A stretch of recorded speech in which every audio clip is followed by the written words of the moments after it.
Hello students, once again very good morning and welcome in the second part of the session of income tax. Students, you all know that from last few lectures we have started the chapter number 3, that is residential status, in which we have understood the basic concept, then after types of residential status, various conditions of residential status, and then calculate the practical examples of residential status. આપણે અત્યાર સુધી sum number 1 to 8 as a practical examples છે residential સ્ટેટસના calculate કરેલ છે. Now students understand it carefully, ધ્યાનથી સાંભળજો. અત્યાર સુધીના આપણે જે પણ ક્વેશ્ચન્સ છે એ કેલ્ક્યુલેટ કરેલ છે.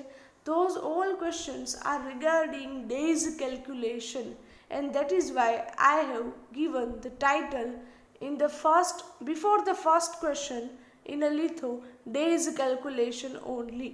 તમને લિથોમાં ફર્સ્ટ ક્વેશ્ચનની પહેલાં જ ટાઇટલ આપેલું છે કે એ જે સમ્સ છે એ બધા છે ડેઝ કેલ્ક્યુલેશનના જ.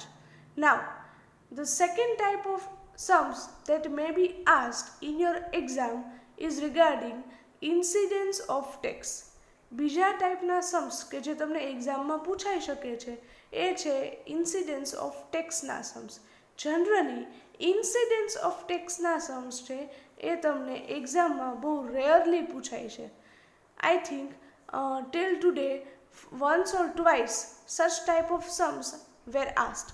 અત્યાર સુધીમાં જનરલી 2 કે 3 વખત અથવા તો 1 કે 2 વખત આ ટાઈપના સમ્સ છે એ પૂછાયેલ છે. But to be on safe side, it is important for us to learn this type of sums or to understand. But આપણા માટે રિક્વાયરમેન્ટ છે કે આપણે આ જ સમ્સ છે એ બધા 1 કે 2 વાર જોઈ લઈએ. સો મેજોરિટી તમને ડેઝ કેલ્ક્યુલેશનના જ સમ્સ પૂછાય છે જે આપણે અત્યાર સુધી કેલ્ક્યુલેટ કરેલ છે એ ટાઈપના Sam's. But another type of sums that may be asked in your exam will be of this type. So let us understand this. Here the title is given incidence of tax. That means it is very important to determine the residential status of any person. As you all know that to determine the tax liability of any person, it is very important to decide the status of any person. That means whether that person is resident or resident and ordinary resident, or resident but not ordinary resident, or we can say non-resident.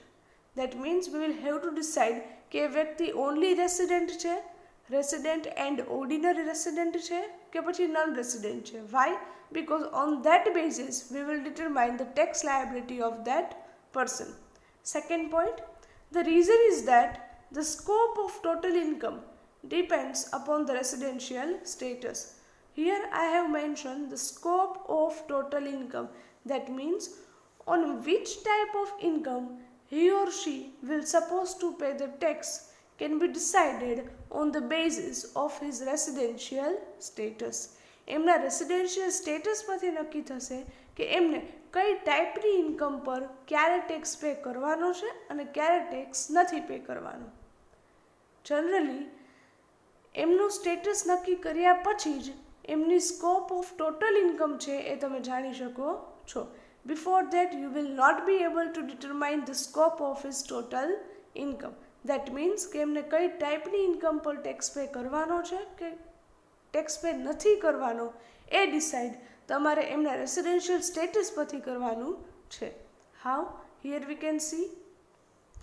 According to section 5, the total income of any assessee are charged on the basis of his or her total residential status. That means as per section 5 of the IT Act 1961, એમના residential status પરથી ખ્યાલ આવે છે કે એમની total income છે એ કઈ રીતે કેલ્ક્યુલેટ કરવાની રહેશે. Following statement summarizes the tax liability of assessee as per different residential status. Here in this type of sums, first of all you need to understand and learn one statement. તમારે એક statement છે એ સમજવાનું રહેશે which shows the tax liability of assessee as per the different residential status. That means જ્યારે assesseeનું status અલગ અલગ હોય ત્યારે એમને કઈ રીતે ટેક્સ પે કરવાનો રહેશે એ તમને મેન્શન કરે છે. નાઉ હિયર ઇઝ ધ સ્ટેટમેન્ટ. અહીંયા તમને સ્ટેટમેન્ટ છે આપેલ છે. 4 columns are there. First one is for the particulars. Second one, students, આપણે ડેઝ કેલ્ક્યુલેશન્સના જે સમ્સ છે કેલ્ક્યુલેટ કરેલ છે 1 to 8, એમાં લાસ્ટમાં આન્સર છે એ કઈ રીતે મેન્શન કરીએ છીએ. Number 1, resident and ordinary resident. Either the person was resident and ordinary resident. Here you can see. Then second status, resident but not ordinary resident. Resident છે પણ ordinary resident નથી. That means only resident. And third status is non-resident. Here, on the basis of his or her status, we will determine the scope of his or her total income. આપણે એમની scope of total income છે decide કરવાની છે. Now students, for that reason or for the calculation purpose you need to remember this statement thoroughly. તમને આ statement ખાસ યાદ હોવું જોઈએ આ ટાઈપના સમ્સ છે કેલ્ક્યુલેટ કરવા માટે. Otherwise you will not be able to calculate the sums. Sums are very easy, but first you need to remember and learn this statement. Now in a particular, first one, income received or deemed to be received in India, whether earned in India or outside India.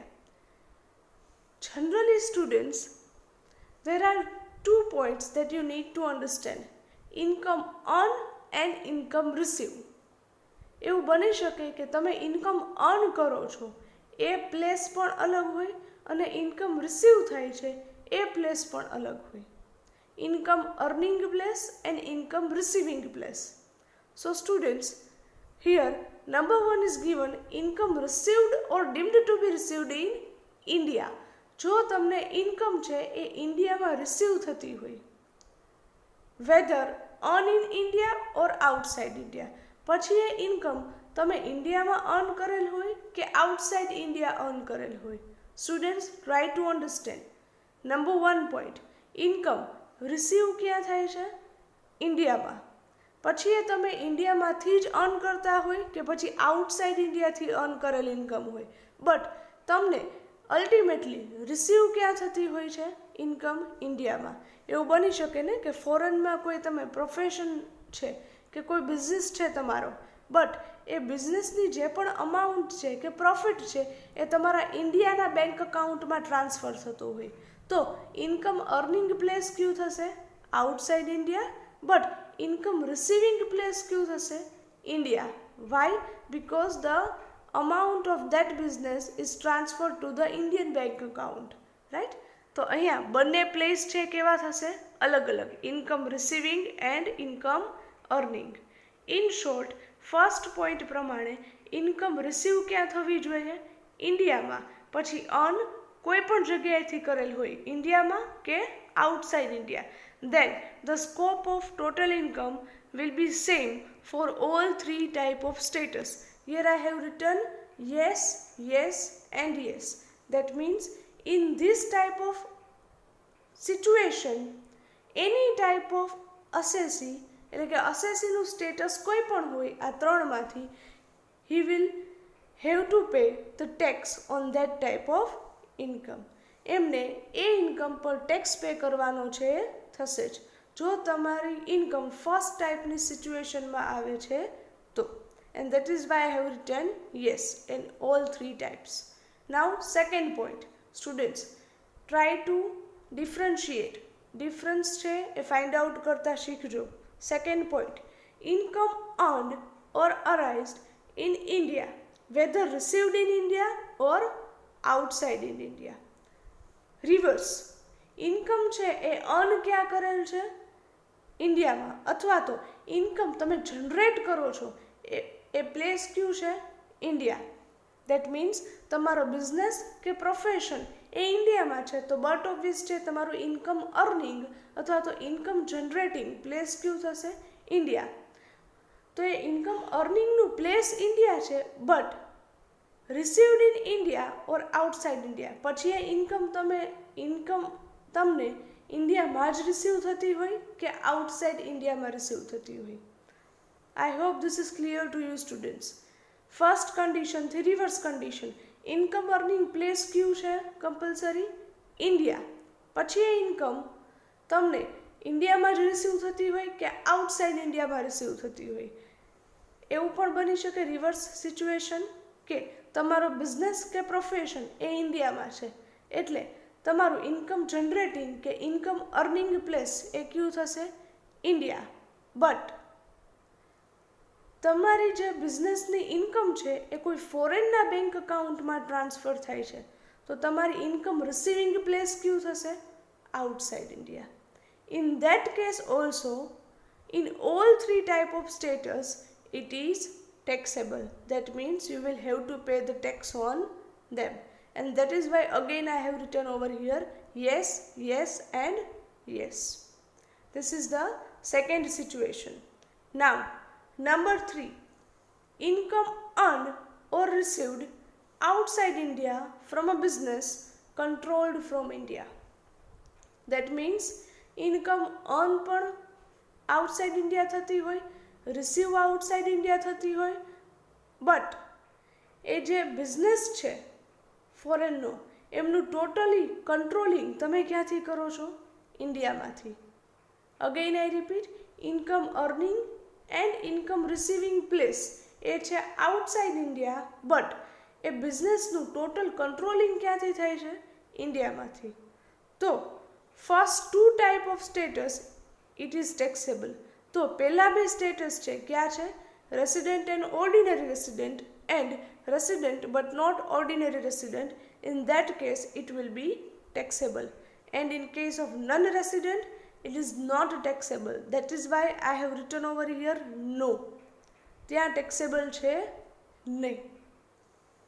Number 4, income earned and received outside India from any other source.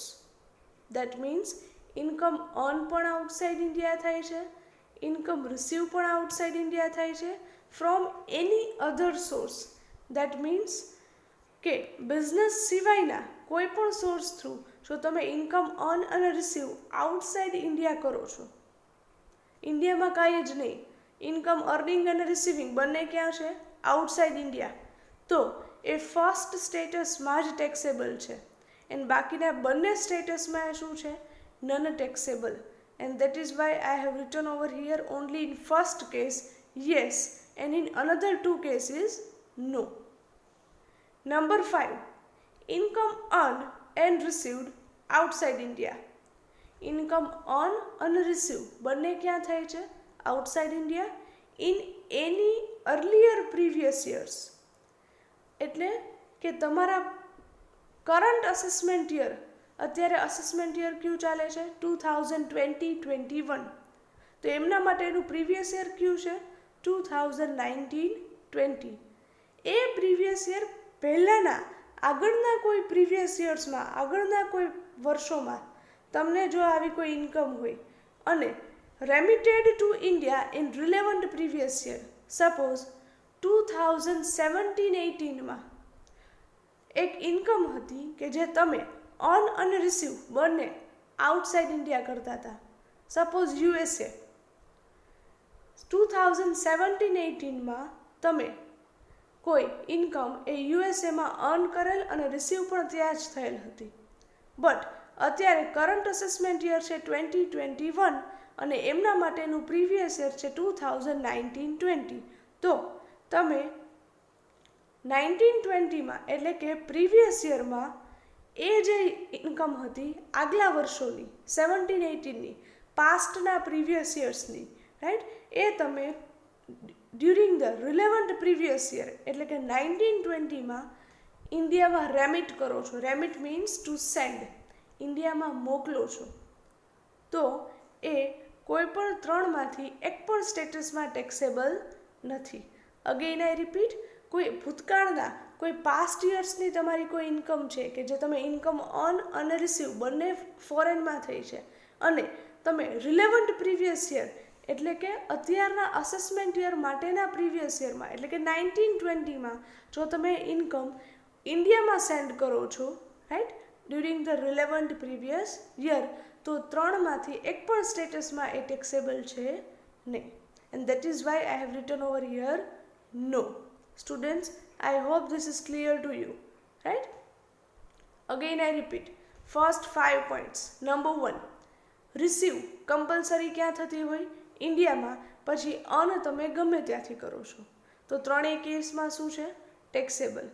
Second point, compulsory un income ક્યાં થતી હોય છે એટલે કે generate ક્યાં થાય છે income? ઇન્ડિયામાં. પછી એ રિસીવ તમને ગમે ત્યાં થતી હોય તો પણ શું છે? ત્રણેય કેસમાં taxable.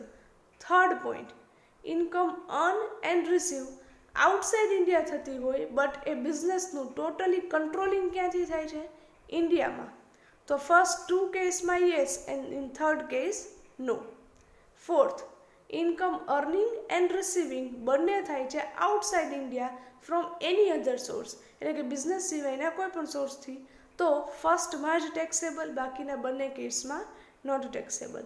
And number 5, income earn અને રિસીવ આઉટસાઇડ ઇન્ડિયા થતી હોય અને એ પણ એવી ઇન્કમ કે જે કોઈ પહેલાંના પ્રીવિયસ યર્સની છે અને તમે રિલેવન્ટ પ્રીવિયસ યરમાં એ ઇન્કમ છે એ ઇન્ડિયામાં સેન્ડ કરો છો, remitted to India during the relevant previous year, તો એ ત્રણમાંથી એક પણ કેસમાં ટેક્સેબલ છે નહીં. યાદ કઈ રીતે રાખવી? પોઈન્ટ્સની સિક્વન્સ છે આજ યાદ રાખજો, 1 2 3 4 5. અને જે તમારા રેસિડેન્ટ્સની સ્ટેટસ છે અહીંયા, first resident and ordinary resident, resident but not ordinary resident and non resident, એ પણ સિક્વન્સ જો એ જ રીતે મેન્ટેન કરો છો તો પછી એ યાદ રાખવું એકદમ ઇઝી છે. ફર્સ્ટ ટુ સિચ્યુએશનમાં બધામાં યસ, થર્ડ સિચ્યુએશનથી એકમાં નો છે એડ કરતા જાઓ, રાઈટ. પહેલાં તો લાસ્ટમાં નોન રેસિડેન્ટમાં નો, પછી પોઈન્ટ નંબર 4માં લાસ્ટ ટુમાં નો, એન્ડ પોઈન્ટ નંબર 5માં in all cases no. Now easy way to remember about table. આ જ ટેબલ તમારે ઇઝીલી યાદ રાખવું છે તો કઈ રીતે યાદ રાખશો? Here I have written or mention the easy way to remember this table. Number 1, એ જ છે પોઈન્ટ્સની સિક્વન્સ અને તમારા સ્ટેટસની સિક્વન્સ. સ્ટેટસ પણ એ જ છે, resident and ordinary resident, resident but not ordinary resident and non resident. And situations પણ એ જ છે, પણ શોર્ટમાં સિચ્યુએશન્સ યાદ કેવી રીતે રાખવાની? Number 1 point, income received in India, પછી અન તમે ગમે ત્યાંથી કરો છો તો ત્રણેય કેસમાં yes. Second point, income earn ઇન્ડિયામાંથી થાય છે પછી રિસીવ ગમે ત્યાં થતી હોય, then again in all three cases yes. Number 3, income earn and receive outside India but એ બિઝનેસનું કંટ્રોલિંગ ટોટલી ક્યાંથી થાય છે? ઇન્ડિયામાંથી, તો ફર્સ્ટ ટુમાં યસ એન્ડ લાસ્ટમાં no. Number 4, income earn and receive બંને આઉટસાઇડ ઇન્ડિયા થાય છે ફ્રોમ એની અધર સોર્સ, તો ફર્સ્ટ કેસમાં જ યસ, બાકીના બંને કેસીસમાં no. And number 5, income earn and receive બંને થાય છે આઉટસાઇડ ઇન્ડિયા અને ઇન્કમ છે કોઈ પ્રીવિયસ એટલે કે અર્લિયર પ્રીવિયસ યર્સની, but during the relevant previous year you are remitted those income to the India, then in all three cases not taxable. I hope students this is clear to you. Students, આના પરથી તમને એક idea આવે છે કે income earning અથવા તો income receiving એટલે તમારો પોઈન્ટ નંબર 1 અને 2 એ બંનેમાંથી જો એક પણ વસ્તુ એટલે કે ઇન્કમ રિસીવિંગ અથવા તો ઇન્કમ અર્નિંગ બંનેમાંથી કોઈ એક પણ વસ્તુ જો ઇન્ડિયામાં થતી હોય તો બધા કેસીસમાં એ શું છે? ટેક્સેબલ. ઇન્કમ અર્નિંગ અથવા તો ઇન્કમ રિસીવિંગ બંનેમાંથી એક પ્લેસ પણ જો ઇન્ડિયા હોય એટલે ત્રણેય કેસમાં શું થશે? Taxable. So students, try to remember and try to learn this table, right? From the next session, we will start calculating the practical examples regarding this type of method. That means incidence of tax. Incidence of tax means ક્યારે tax pay કરવાનો છે અને ક્યારે નહીં, on which type of income. So here with this we are concluding the session of today. આજનો આપણો session અહીંયા complete કરીએ છીએ. What you will suppose to write in your book, તમારે તમારી બુકમાં શું લખવાનું છે? After calculating the practical examples number 1 to 8 calculate કર્યા પછી તમારે બુકમાં ટાઇટલ આપવાનું છે incidence of tax and write down this 3 points 1, 2 and 3. Only 3 points mention કરવાના છે. આ સ્ટેટમેન્ટ છે એ ખાસ લખવાનું છે, right, to remember and learn. Statement છે નોટ ડાઉન કરી લેજો તમારી બુકમાં. So thank you very much and have a good day.